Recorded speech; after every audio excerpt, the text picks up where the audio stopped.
Well, hello there, everybody. It says you're live, dude. Yeah, well, so they call it here. Okay.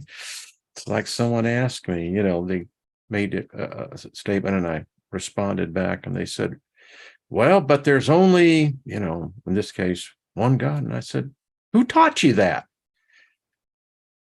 I don't know. I've always been taught that. So welcome everybody. Hello, Soul Tribe, and everybody into the chat room. Super Galactic. How are you, Deborah Sloan? Good to see you, my love. Lori, Chloe, Bernadette, Stephen. Oh man, I think I saw Gilbert in there and Papa. Good to see you, Lost in Space. Good to see you, Jargo. So and all the rest that are coming in. And I'll just speak favor over us all. Nothing missing, nothing broken. Be of service to others because everything is in a cycle here, and you will become a recipient of someone else who's doing service. So cool deal, Lucille. Sean, good to see you. Brian, hello. Robin, good to see you as well. John Price and Colleen, hello.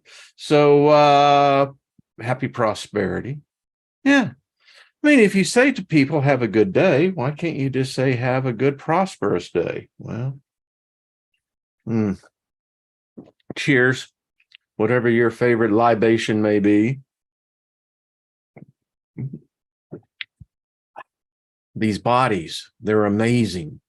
I mean, to think that we can taste, and not just a flavor, we have the ability to taste many flavors.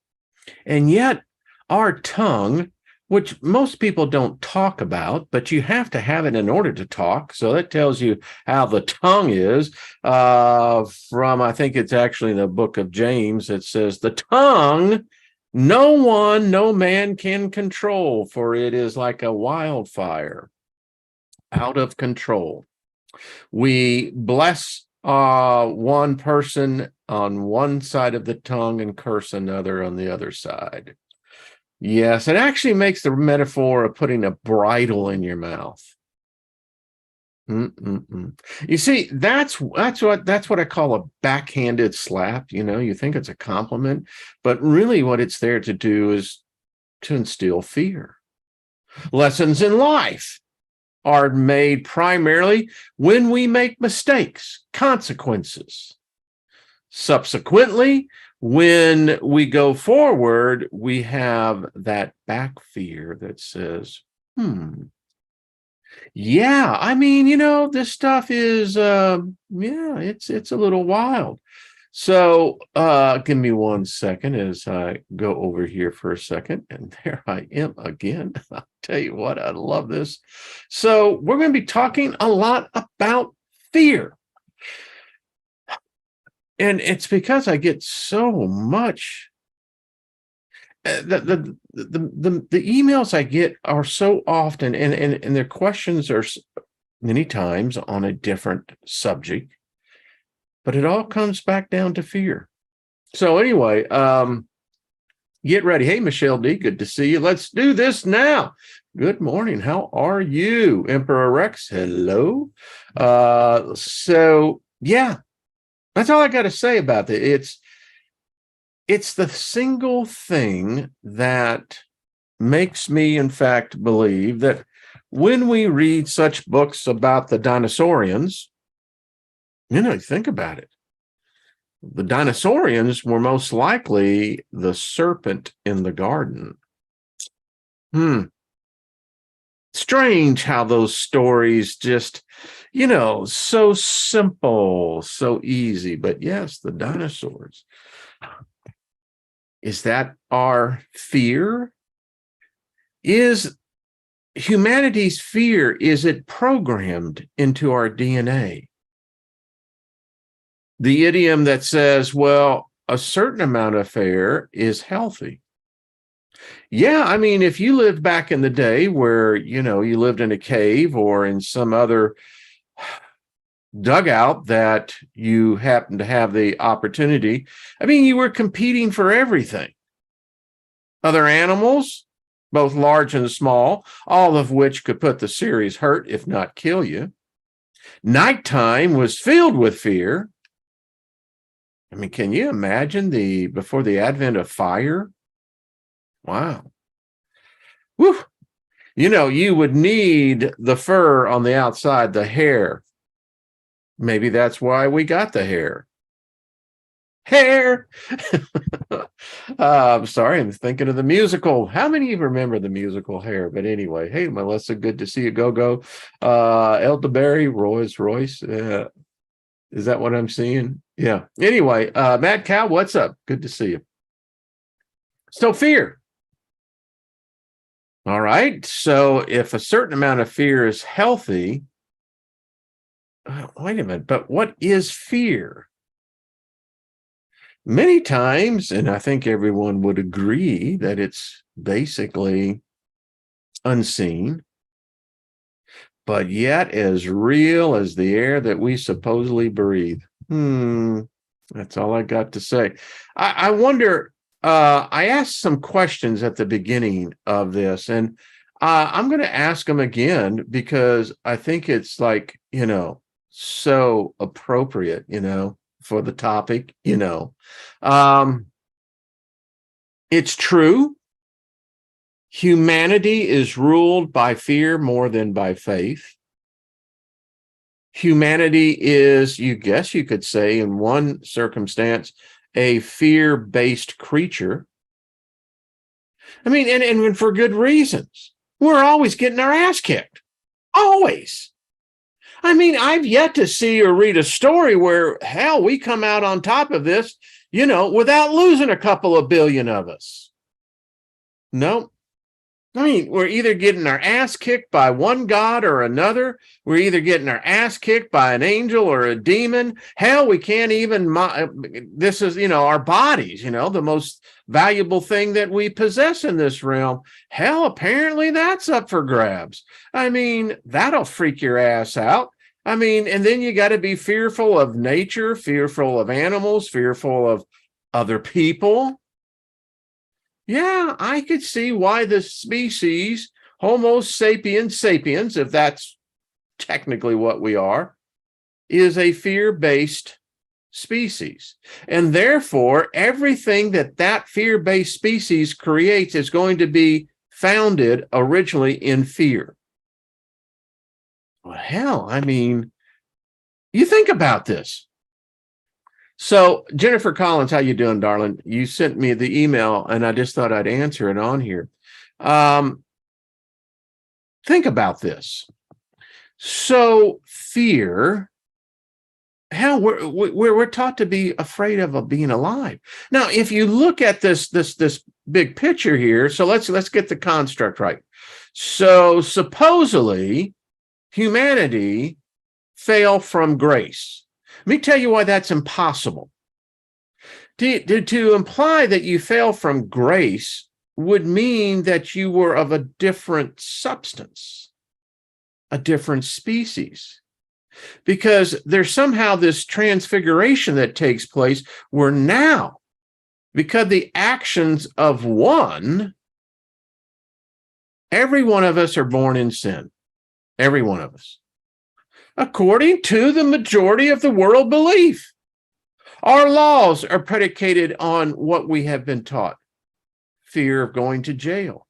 Well, you often wonder, and I used to do prison ministry, and I asked these prisoners, I said, why isn't that you guys always go to like the left? Why don't y'all try to go to the right? They never got it. But anyway, it's always fear-based. So we got this sin thing, right? Now, I'm just a simple man. I just look at things kind of like, try to not make them so complicated. So I get labeled. And supposedly there is this metamorphosis that apparently we all went through to get here. So now we got this big OS tattooed to our sorry asses and right here on the forehead, big S, That's what you are. You're a big, big S, a big S-I-N. Where do I begin, right? All right. So now, again, I'm a simple man, just asking a simple question. So would that not be my natural state? Now, you can give me some philosophy, some new age, construct and, ideology, their own theology, whatever your ology is, that somehow you tell me that I have a higher nature. I have no proof of that. Let's be honest with one another. The only proof I really have is what I see. Now, what I believe is a different thing. I have to just basically, as an observer, observe what is seen. But yet, somehow or another, I have this higher self that apparently is somehow perfect. Impossible. That can't happen. If you don't understand annihilation fact, not theory, not hypothesis, fact, then the problem with it, why it's ignored by politics, by religion, by everything else? Because if you add the two and you have them coming together in contact, boom, it's gone. They annihilate each other. That's why in this construct, you have to have good and you have to have evil. If either one won, there would be totally imbalance. And so that implies, all right, so is fear a part of this reality? But it gets stranger. So a lot of people write to me and say, you really shouldn't be messing with these beings, these demons. But it's all right to mess with the angels, right? Is that what you're saying? Because they're the good guys. Really? But let's just stick with it. Because, they may extract something from you. Okay. So I got this sin thing already, it's woven into my DNA. But yet you're telling me that there are beings that I can't see, can't feel. I mean, I've just got my five senses, 3 chemical, 2 electrical, because that defines reality for me. So you tell me I'm not supposed to be messing with these cats on the other side. Well, that means you believe in them. That's odd. That requires a lot of faith. But let's get back to it. How do you know that they're bad? Who taught you that? Who taught you that demons were bad? Who taught you that angels were good? Seems to me that, right from the get-go, those angels had it in for us right from the beginning. Right from the beginning. Why? Look at all the crap. I mean, come on.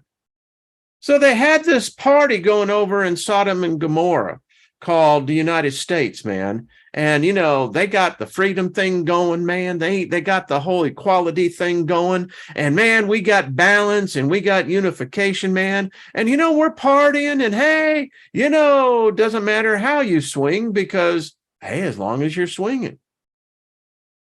Well, lo and behold, here come these 3 cats that are supposed to be angels, holy, apparently pledged to watch over man. They certainly seem to screw us all the time. I mean, isn't that what the 200 fallen watchers did? They didn't come down here just to say, hey, could we break some bread? Heck no, man. They got into the swinging thing, baby. And man, they not only went both ways, they went outside the ways. Okay. But let's get back down to the party going on in the old Sodom and Gomorrah town. I mean, listen, if you wanted to go see a hit band, that's where it was at, baby. It was there. But anyway, you got these 3 so-called beings, and they come and nuke the place. Nuke it. Now, if we have free will, Who the hell has the right of any God, any being, to come down and murder us? Well, that would cause a lot of fear. I mean, think about it. Could you see the watcher on the wall? And he's looking out there and, and picture Blazing Saddles going on because we're waiting for the new sheriff to come to town. And he looks and he looks and he gets the old eyepiece out and he's going, by the way, let me digress a second. So the Mandela effect has changed the Monopoly man, top hat guy. Well, they made a mistake. And of all places, on the Big Bang. I think it was season 4. Anyway, Leonard Hofstadter said to Raj Kuprapali, says, well, what are you trying to do? Become the Asian top hat guy with the monocle? You see, the monocle's been removed in the Mandela effect. However, the glitch in the matrix there. Anyway, so I digress. So yeah, we got these beings that, I don't know. Can anyone show me where supposedly a demon, Satan, Lucifer, came down and wiped out cities, wiped out on a planet? I can't find it. Would like to, because that would then establish what is the good guy and the bad guy here. But let's get back to this whole thing with this sin thing. Shouldn't be messing with demons because you know what? They may want to extract something on the other side. Whoa, wait a minute. So who's superior in this scenario? You know who's superior? And I don't give a goddamn who it is and what you believe. Me. Obviously, I am of such importance and value that they do almost anything to be able to be active in this realm, albeit vicariously, voyeuristically. Okay. So they can control things that I either have lost knowledge of or have yet to gain knowledge about, but have enough knowledge to know that there is, in fact, those things that are unseen. Okay. So let me finish out this thought. So we got this thing that we're already in a social economic status. We went from being millionaires to where now we're poverty stricken out on the damn street. We are the homeless. I dare say that human beings are a homeless species. This place isn't our home. We've really messed it up. And I happen to think that the original caretaker don't take too kindly to that type of stuff. But anyway, let's get out and finish this. So, judgment. When you die, you're going to be judged. All right, I'll play along because I did for a long time. So exactly what am I going to be judged on? Integrity, fortitude, honesty. I mean, we could just go through a whole litany of them, right? But I want to make sure that so that this court, because I want to make sure what the hell's going on here. So what am I being judged on again? I am imperfect by my very nature. In fact, it would be a sin for me to try to change my nature, trying to be something that I'm not. And if I am this imperfect being, then it would truly be hell for me to be a perfect being. Being that the natural being and state of being is in a state of imperfection. Therefore, I contend to the court that this court is fake. is illegitimate. It has no right, no authority over me. If you want to judge me on my imperfectness, well, now we got to discuss, are there different levels of imperfectness? And if there are, what is the advantage? I mean, are we supposed to outdo one another in being like really, imperfect? So you strap this thing, said that I'm a fallen species. Well, then I demand that retribution and retribution, be paid to me. You see, I am a victim here. By the very evidence alone says I never had any control over bad or good or evil. It already existed. So I am being thrown into a matrix system that already has established rules, parameters, consequences, etc. Now, apparently, the illusion of free will is just that. I don't have any free will. I'm here. Unless you're saying that each of us made the choice to be here. I don't know. Why would you be? Why would you want to come into a realm where the deck is stacked against you? But let's get finished on this judgment thing. So what are you judging me for? What I live in today, I see liars being heralded as, how shall we say, the truth bearers. Truth has become inverted.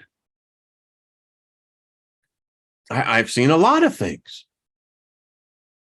So this all comes back, the magic thing. It's just what freaks people out. And it's really fear-based. I mean, for instance, do you believe that there is an actual physical place known as heaven and hell? How many? I mean, I really want to know this in the chat room. Would you do me the honor of answering this question? Do you believe, and just say yes or no, that there is a physical place called heaven and hell?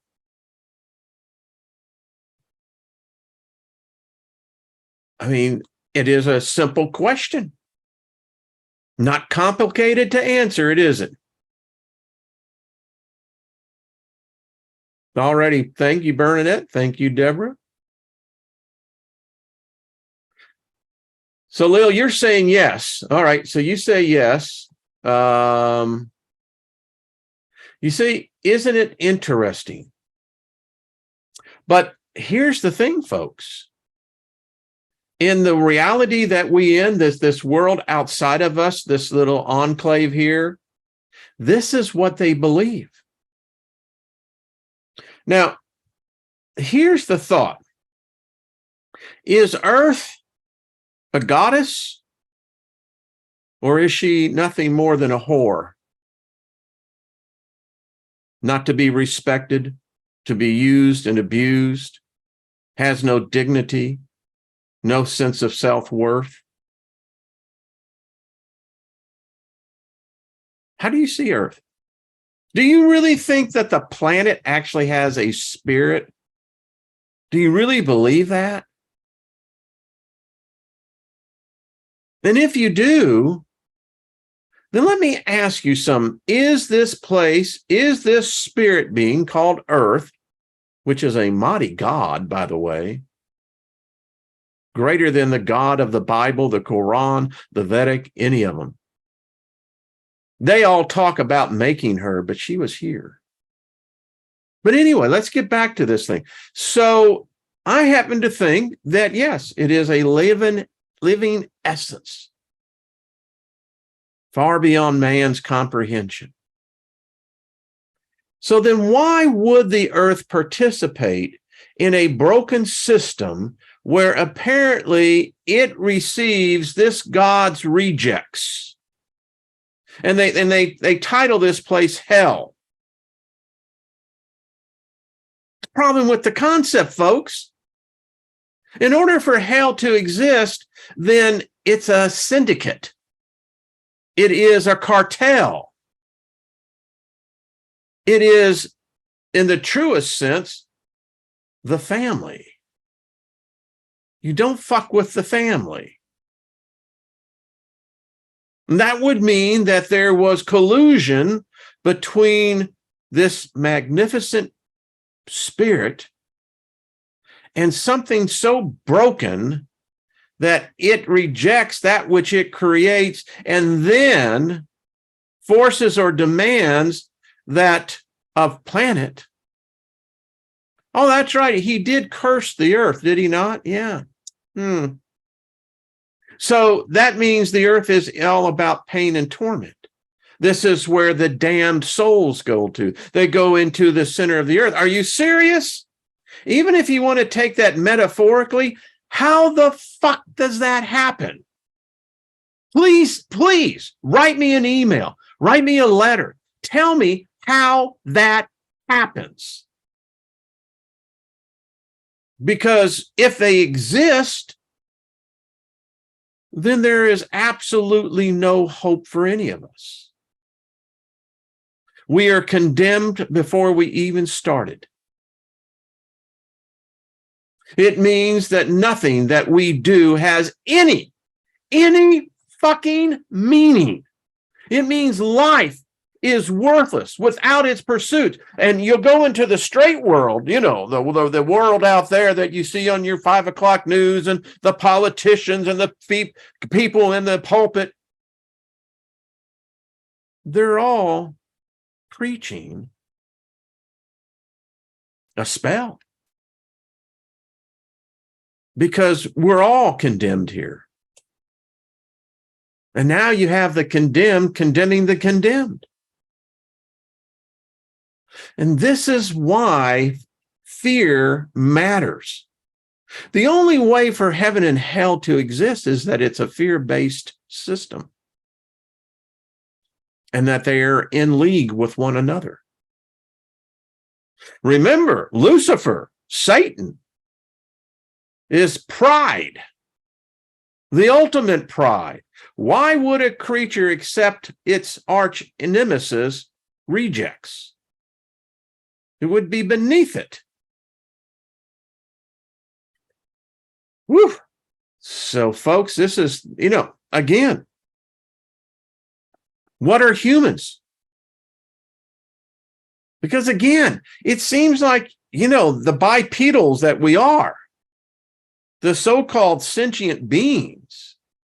Why are we sentient? Well, apparently because we contemplate questions such as this. The animal kingdom doesn't. It's got it figured out.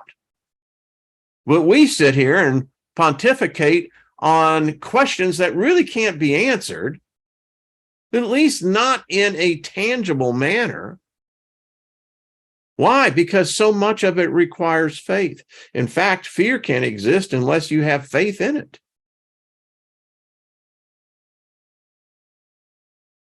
People are afraid both of the future and the present. That brings on anxiety. Read yesterday that, get this, in the United States, and this is strictly in the United States, the increase of people on antidepressant, anti-anxiety drugs. Do you know it's jumped like 270-something% year after year?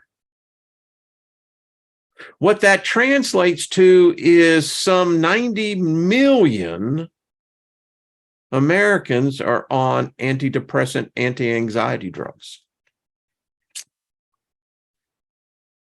What's anxiety? Well, anxiety is feeling oppressed or depressed. Well, again, fear.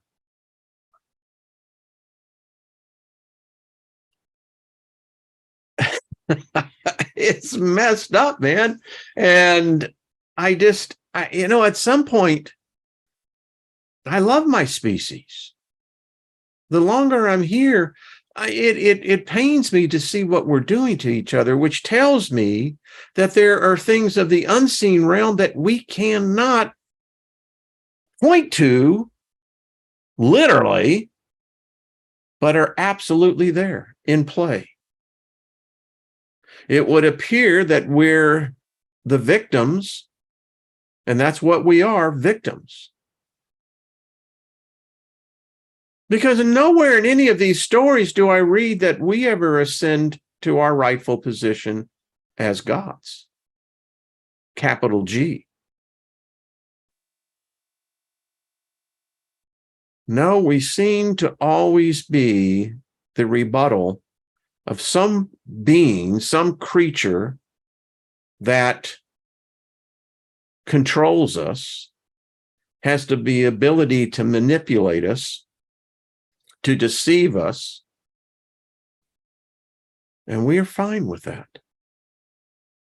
Today, we live in a reality that is nothing more than a deception. And the thing that really bites my ass on this is that the vast majority of people realize it's an illusion, it's a deception.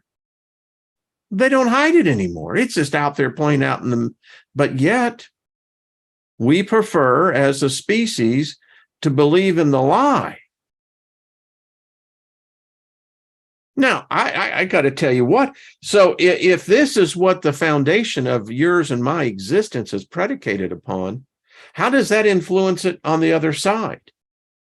I mean, because if you depart radically from what this system is into a system that, let's say, is the polar opposite, you won't fit in.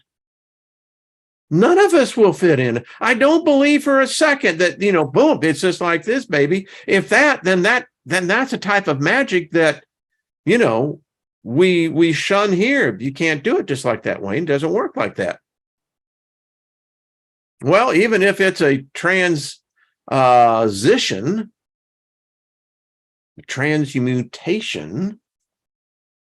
the transition, what? Do we come polar positive to polar negative? Because in here, it is taught that we have both. And yet, we're not these superior beings. And we apparently are children. We are supermen and superwomen with superpowers that we got no idea what we're dealing with. Oh, we've had small glimpses, poquito, but yeah, it's crazy. And so spending 30 minutes on this, I don't see how there can be a heaven or hell. If there is, then it's a deception. Plain out. Because if you somehow didn't get the golden ticket, you got rejected, right? I still don't see how Lucifer would want to have Jehovah, Yahweh's, Jesus's rejections. Allah, Kali, I can, we can name a lot of them.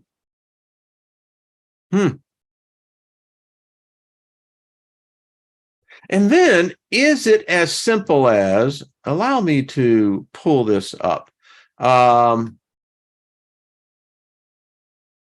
So I came across this white paper, and it's interesting because it has a direct impact on what we're talking about. It talks about consciousness in the universe is a scale invariant and implies an event horizon of the human brain. So do you know what the event horizon is?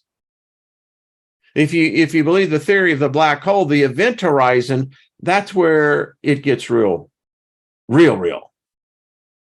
Because things are about to change real quickly on that event horizon. So I want to get to this. Is Derek F. Major, and Gene Sinks in their paper. So here's the abstract. It says our brain is not a standalone information processing organ.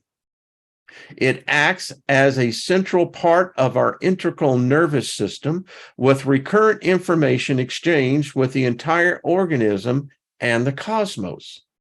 In this study, the brain is conceived to be embedded in a holographic structured field that interacts with resonant sensitive structures in the various cell types in our body. Whoa, whoa, whoa. How many of you saw the movie Inception? We're going to be talking a little bit about that if time allows. But look what it just said. It says that the brain is embedded in this holographic structured field that interacts with resonant sensitive structures in various cell types of our body. Trina and I were talking about that when she was mentioning the cell.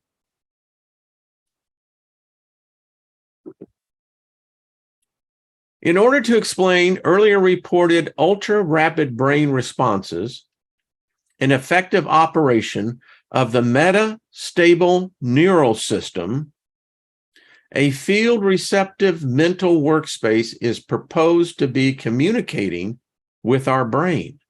Our integral nervous system is seen as a dedicated neural transmission and multi-cavity network that is in a non-dual manner. Non-dual. Wow.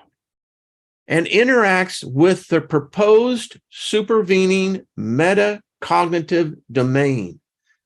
You could say that these are different realms. I love this. Among others, it is integrating discrete patterns of Eigen frequencies of photonic solitonic waves, thereby continuously updating the time symmetric global memory space of the individual. Its toroidal organization, wow, allows the coupling of gravitational dark energy zero-point energy field as well as Earth's magnetic fields energies and transmits wave information into brain tissue that thereby is instrumental in high-speed conscious and subconscious information processing. We propose that the supposed field receptive workplace and a mutual interaction with the whole nervous system generates self-consciousness and is conceived as operating from a fourth spatial dimension, hyperspace.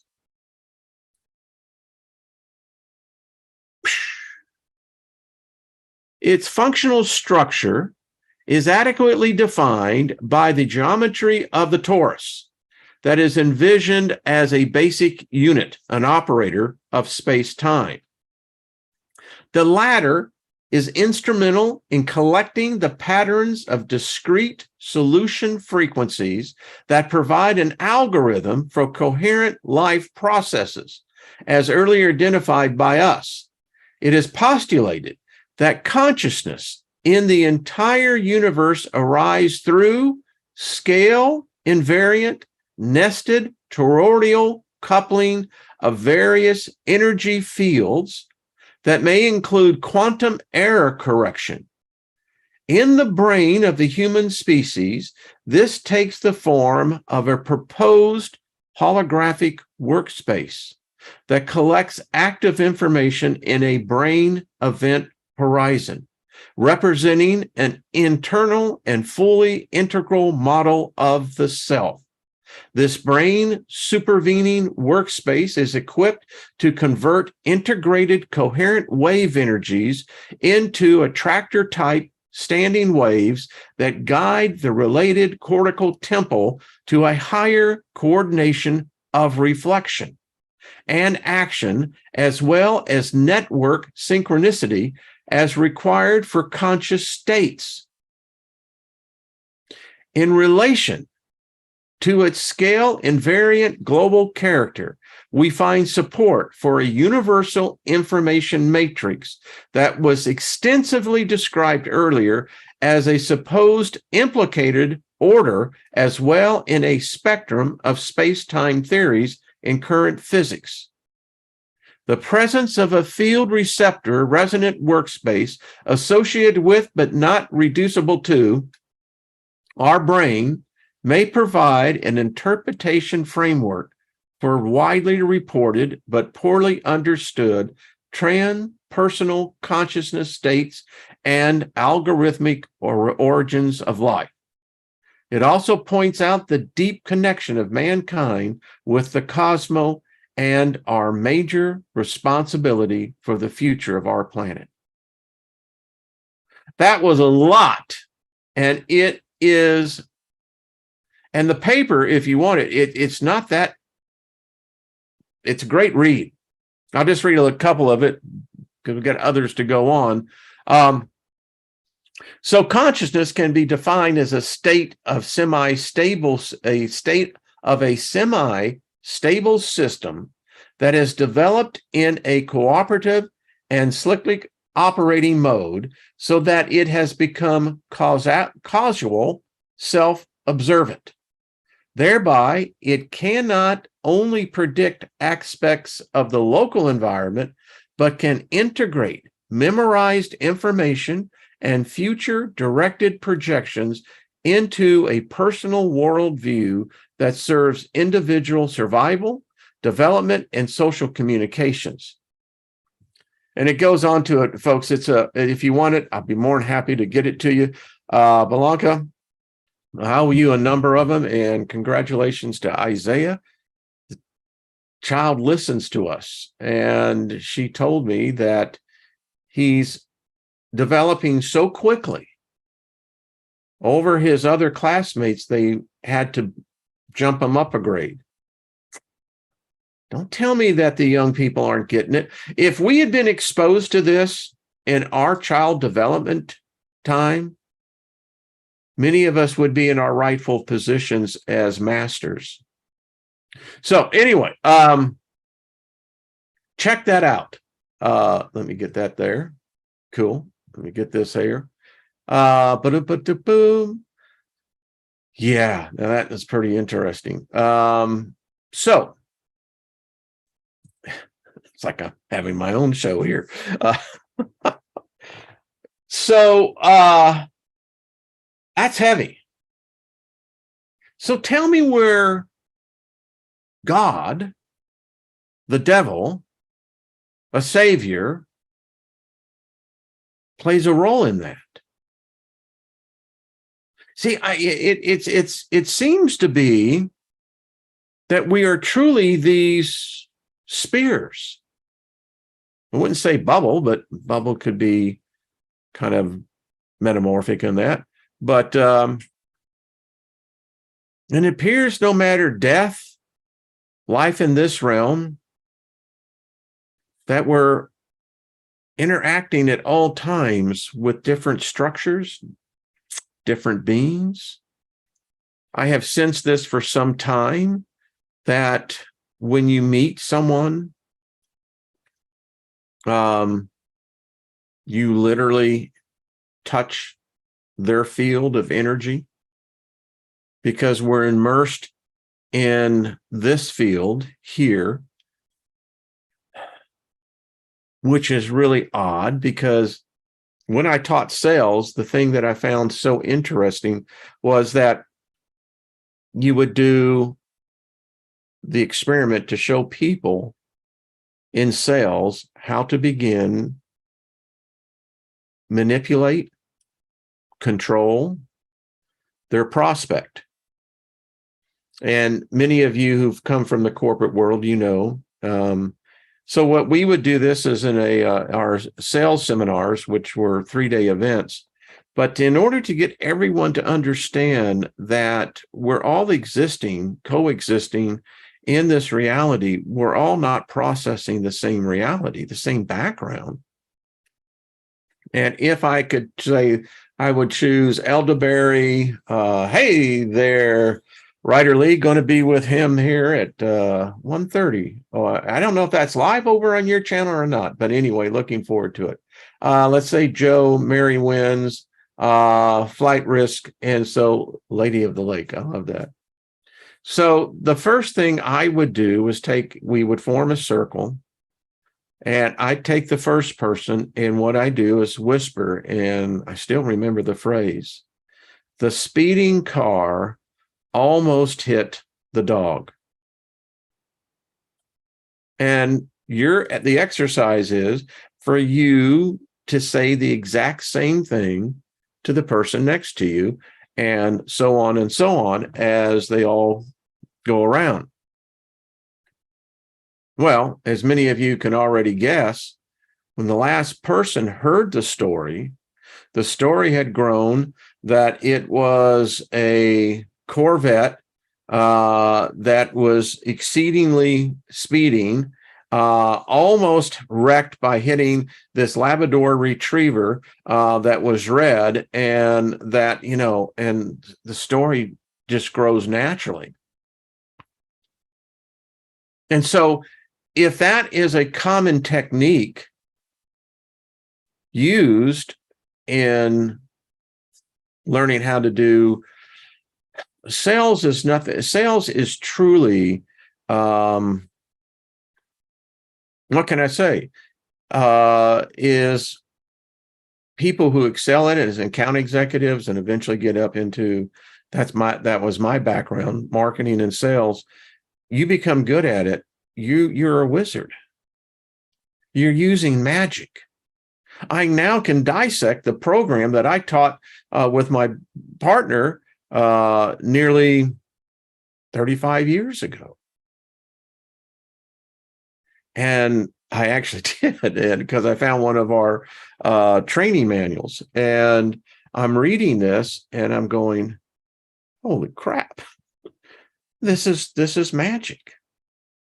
This is fundamentally making one's will to come in compliance with your will. And if those who are in sales, always remember this. Your customer is not seeking reasons to buy. They're seeking affirmation as to why they're buying. So anyway, what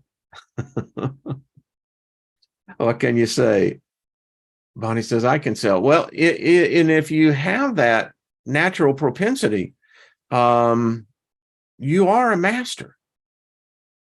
And, I was in my monthly benchmark was over $1 million. That was just my benchmark. And in order to get my commissions, it had to be above the benchmark. But I was also in an industry where, 7-figure deals were very normal. So anyway, moving right on along.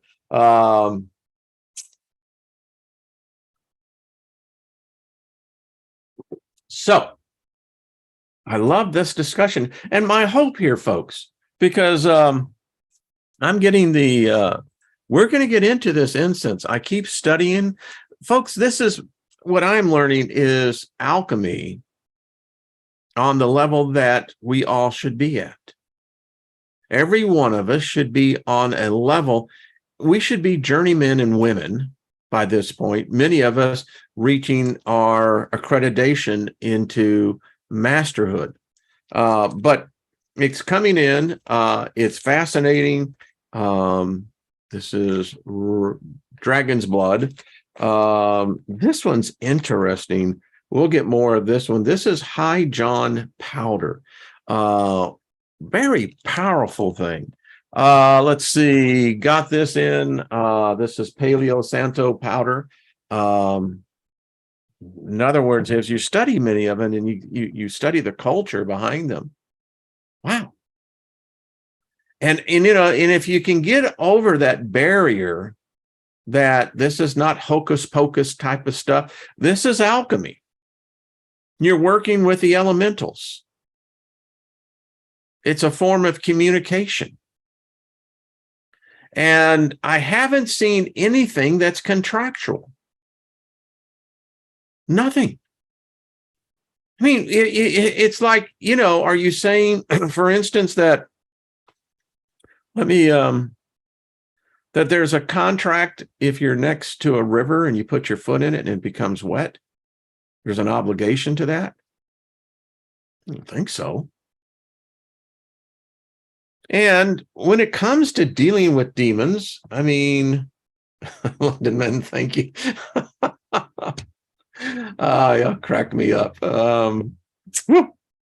Getting some of these powders in too. I had to get this. This comes from the folks down in New Orleans, and it's a fascinating journey. It really is. As ordering this stuff, my wife is going, "What are you doing?" And when I explained to her, she just kind of looks and she says, "Okay, love you, sweetie."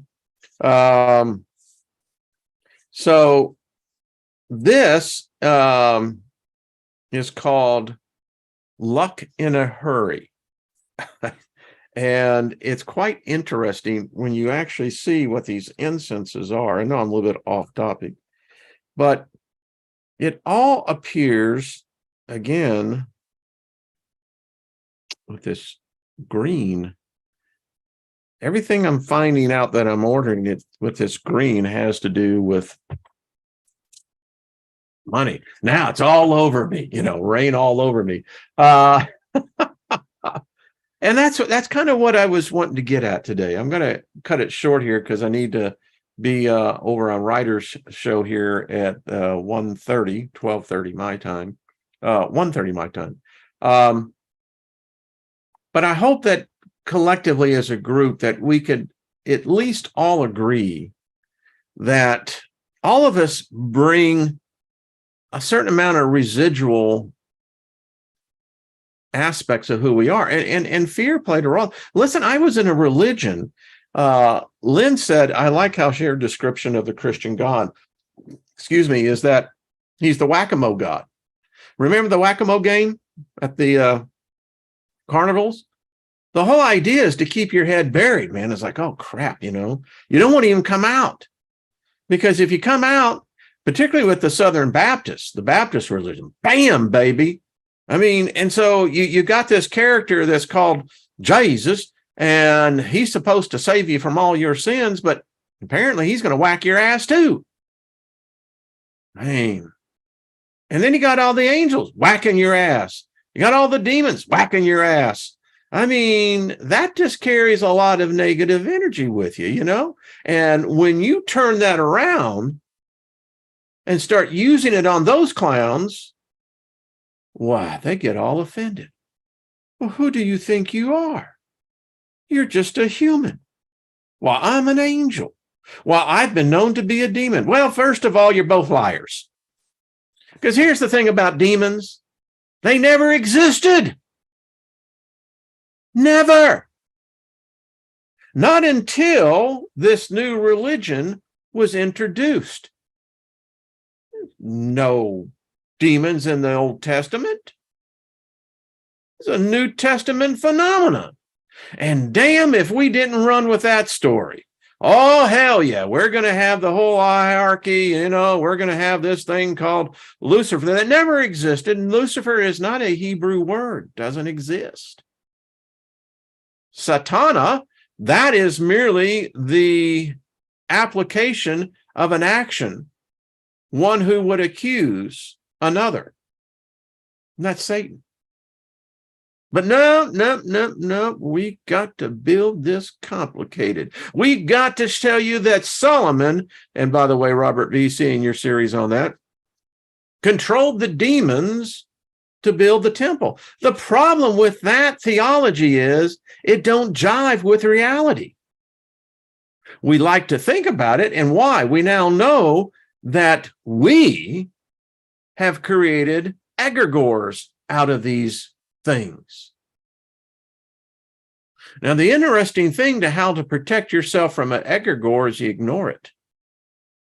You give it no recognition, no acknowledgement. Now, if it wants to continue to hang around, then you set the terms and conditions. It's not the other way around. That's the whole purpose of the 5th and 6th books of Moses. The whole point was that here was a human being that had gained the knowledge and the understanding to control these beings. And on a certain level and realm, they do exist. So there we go. Caused him great discord. So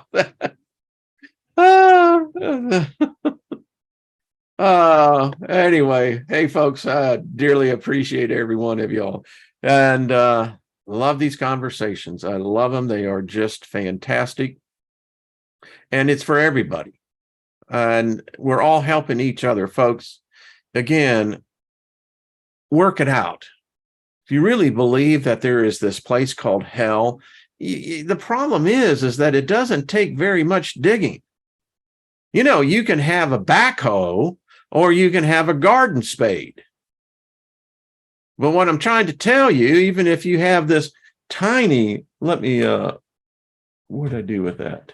As he looks around going, well, I had it right here. Well, anyway, here it is. I mean, you could take a spoon and all you have to do is dig into it and go, well, this is all bullshit's a lie.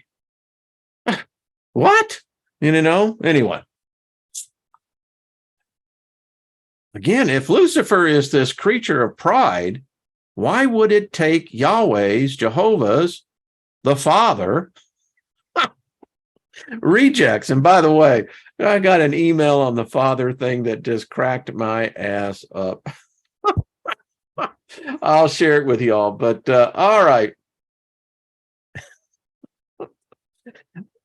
I'm sorry. Every time I think about it, it's funny. It really is.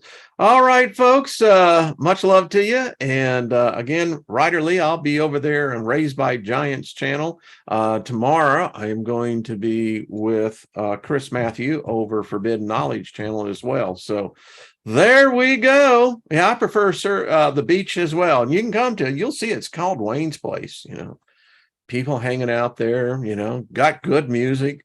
Got good drinks too, you know. Yeah. All right, folks. Peace. Much love.